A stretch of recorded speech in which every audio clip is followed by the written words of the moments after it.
It's day one of a relatively brand new metagame. Let's take a look at some awesome decks to play from High Infinite Gamers. Now, because the OTA was not overly impactful in terms of how it changed the meta, we're going to do this a little bit differently than most day one decks. We're going to start with a couple of decks that we're pretty sure are setting the tone, and then get into the weirder, more cook type stuff. So without further ado, I think it is very clear that some variant of this deck is one of the major meta predators right now. I am a big believer that people are being done a disservice by having this deck described to them as a surfer deck or thinking that it should be played like a surfer deck. This deck is fundamentally a combo deck where the goal of the combo is to multiply the buff a Captain Carter gives your lanes onto a Maverick and then pass that buff onto something else. The key mechanisms of doing that are Prodigy, which in a pinch, if you have the Maverick in the front, you can also do something like Maverick into Agony, activate the Maverick on a Prodigy. If Maverick is in spot 1, that will create a second, much larger Maverick in the form of the Prodigy. Another very viable way of creating a ton of points out of a Captain Carter or a Brood, if that's what you end up putting that on. That is way number 1. Of course, you also have way number 2, which is copying a Captain Carter that is buffing a Maverick. This one typically works with Captain Carter in spot 2, ideally behind something like a Hope Summers, Maverick in spot 3, and then on the final turn of the game, the Prodigy comes down, copies the Captain Carter in spot 2, the Maverick gets the buff from both the Prodigy and the Captain Carter, and passes it on to a Brood where it is approximately 60 power. Then, of course, there is Mother Askani, who copying basically anything with Mother Askani and then playing Grandmaster is going to be your other way of outputting extremely large amounts of points. People play this deck wrong when Surfer is in it because they think they are supposed to be a Surfer deck. That is not how this deck is meant to be played. If you want to play a Surfer deck, go play one of the versions that are playing like Star-Lord and Sarah and do that stuff instead.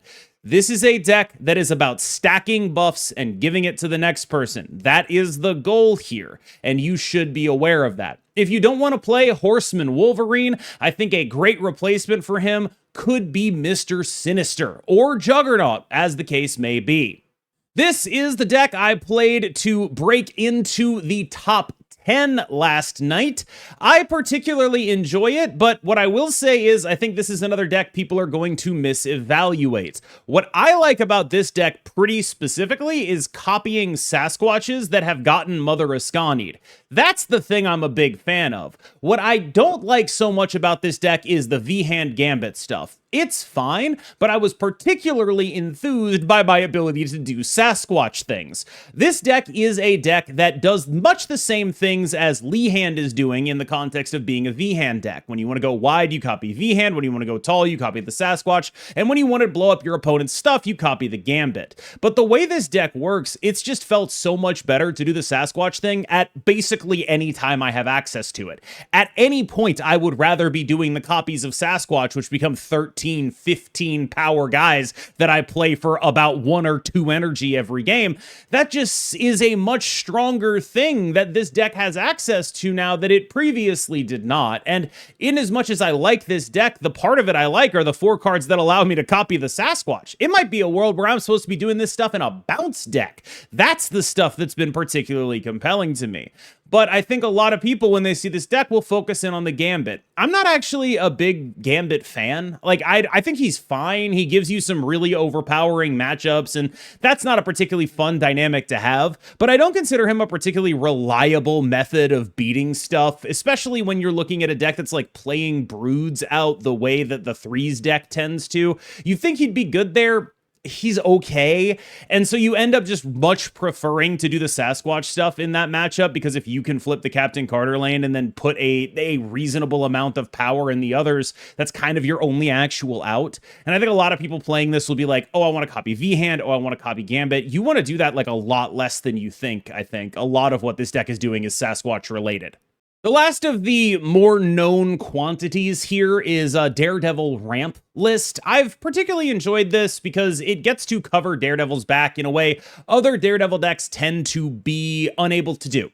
And what I mean by that is Daredevil is a very solid stat stick, but it needs the ability to spam tech if it wants to be able to beat decks that are going to combo over the top of it. You're not beating 4 Sasquatches. You're not beating the kind of things that the buff deck can do with just Daredevil's output alone.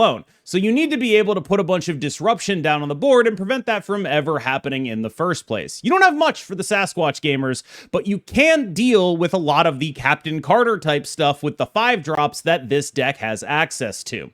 And this is also a deck that is particularly good if they're not Sasquatching against the Gambit stuff, because frankly, they're going to see the Daredevil, they're going to be like, oh, it's a Gambit game, and they're going to try to be a Gambit deck that game, and they are going to be dead wrong because you are going to be playing a lot of big ramp cards. This is a deck that lives and dies by the power of its 5s. One of the things that I ran into was I kept playing kind of the same people over and over in High Infinite, which made this deck a lot worse, because once you scam someone with Legion, they know you've done that. So do keep an eye on that, but this is the kind of deck that, while I think it's a lot more tier 2 than the 2 we talked about previously, is still like a pretty established meta contender that I think makes a lot more sense in a world where Fin Fang Foom doesn't exist. Fin Fang Foom's existence made it very hard to play a deck like this because in order to keep up with the Foomers, you had to also be a Foom deck, and that's not how this deck actually wants to play. It makes it a little bit too predictable, but now that that isn't happening, you can be a little more unpredictable and able to attack multiple locations on the final turn of the game, which is something that makes this deck a lot more attractive to play.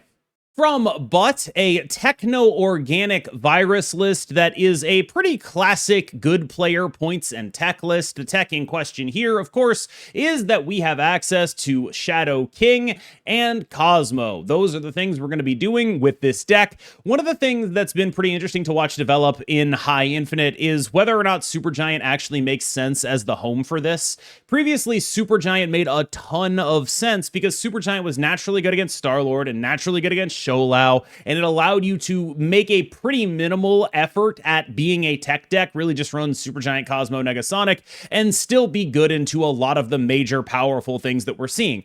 While Supergiant is still pretty solid into a lot of things, it's a good card, don't get me wrong, it is a lot less of an instant win condition when Sholau and Star-Lord are not running around. So that is the big thing that is going on in High Infinite, is people are like, do I actually have to be a Supergiant deck to take advantage of these tech cards? Because for the last few months, the answer was absolutely you do. The way the threats are lined up in this format, you cannot do these tech card strategies without being a Supergiant deck. Now, it's very much more up in the air, and you see builds like this that are very much just, here is a ton of points, here are some relevant tech pieces, I am playing all the strongest cards I can possibly play, I am doing massive, massive, massive point output. I even have a Mother Askani in here so I can get even more massive point output. She has just become a card that you are running in a lot of decks at this point.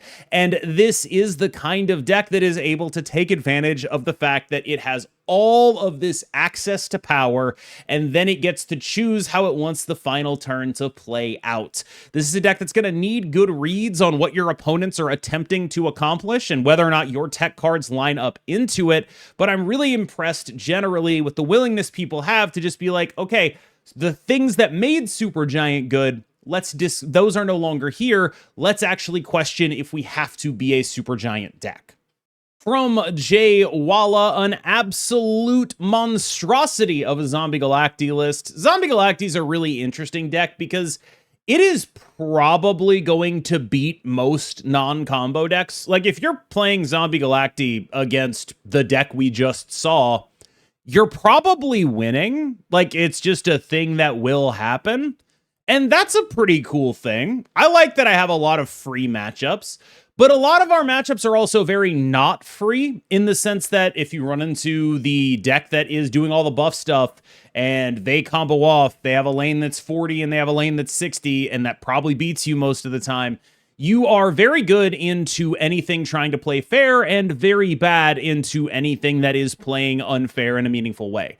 One of the things, as always, I'll say this every time, I like about this specific Zombie Galacti list is that it's using Warlock and Luna Snow in order to activate the Zombie Galacti and not being a Magic deck. Being a Magic deck is still a tough ask. It is the kind of thing that you can only do in specific situations, and I don't feel confident playing Magic right now, especially because I think the ramp deck is the best version of Shadowlands Daredevil, which means there will be people playing it for those weekend missions, and that deck has Legion, and I don't want to deal with that.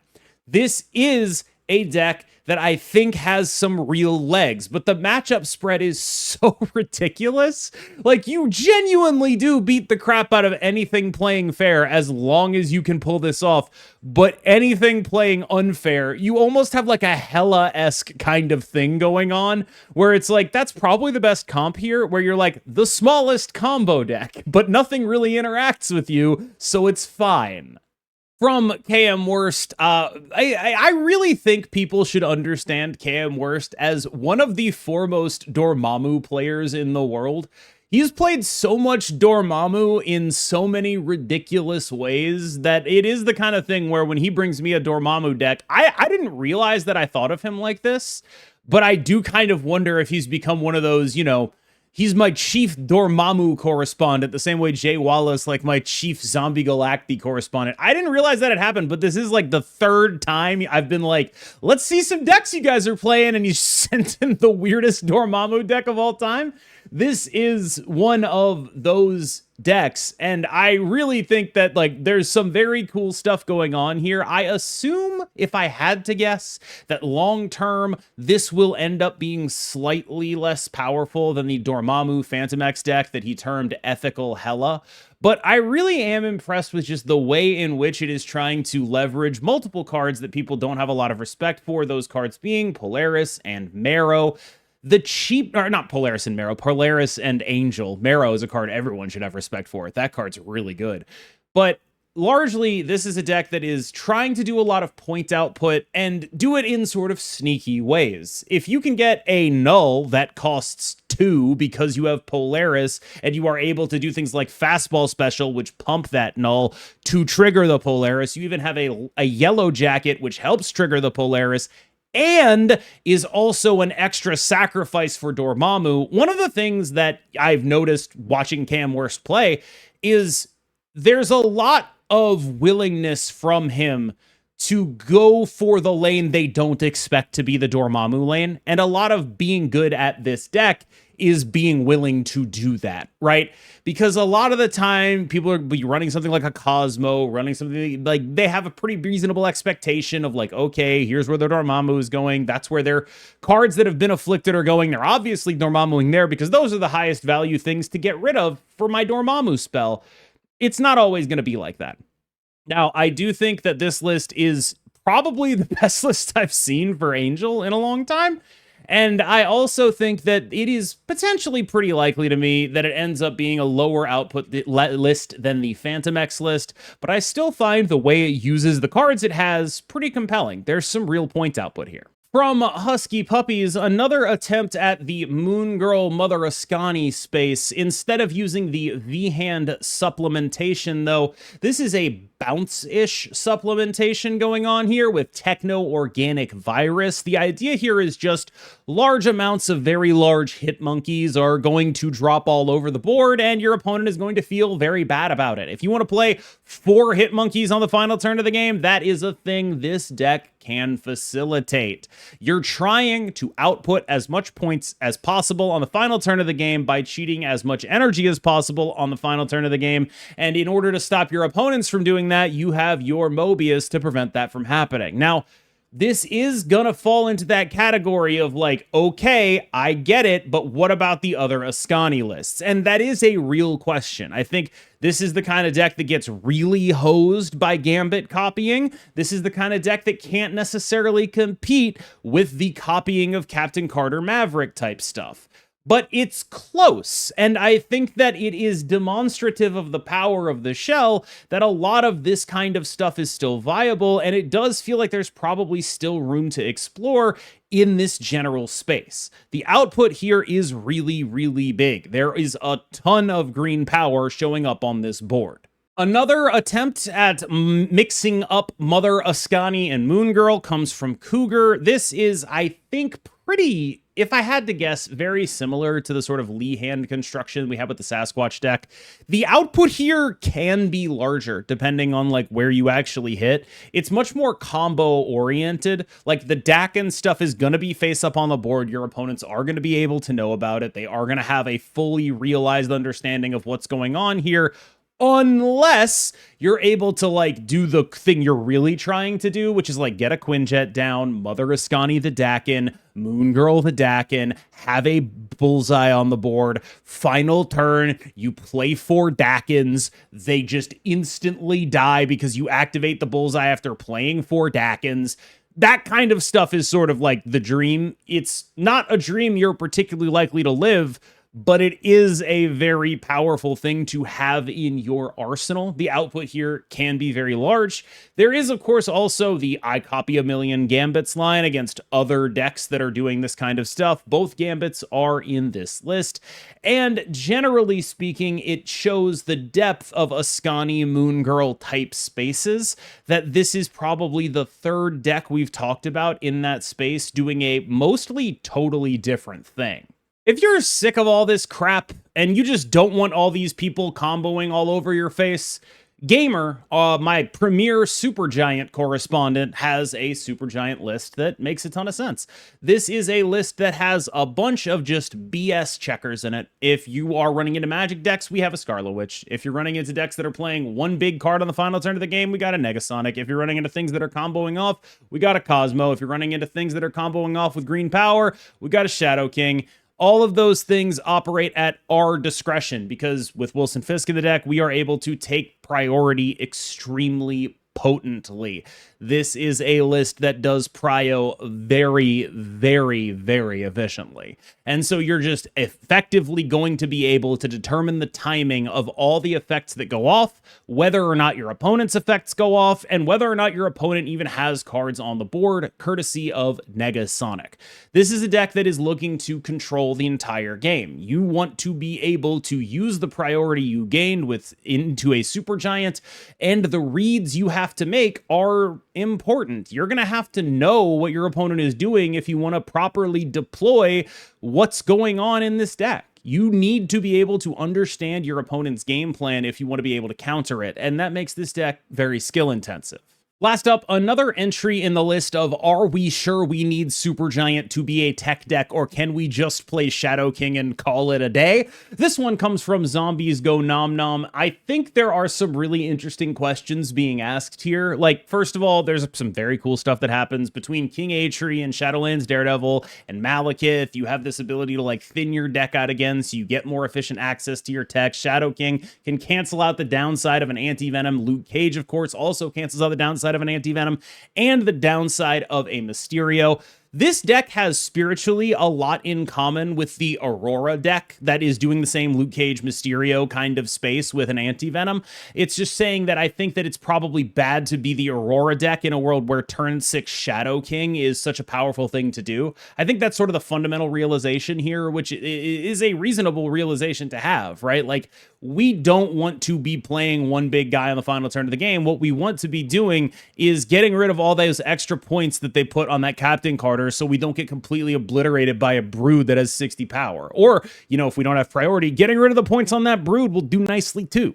That kind of stuff, that realization is why we're doing this kind of stuff in a space that is largely composed of smaller cards that we can play alongside that Shadow King on the final turn of the game, and cards that mitigate Shadowlands Daredevil's downside so that we can actually more reliably get to that Shadow King if that is what we're relying on in these matchups. I think it's a solid realization to have, and it is the kind of thing where I do think this is a bit of a spiritual successor to Aurora, and we'll have to see if it manages to actually keep that same space in the metagame. All right, y'all. Thank you so much for watching. As always, I've been KMBest, you've been phenomenal, and I will see you in the next one.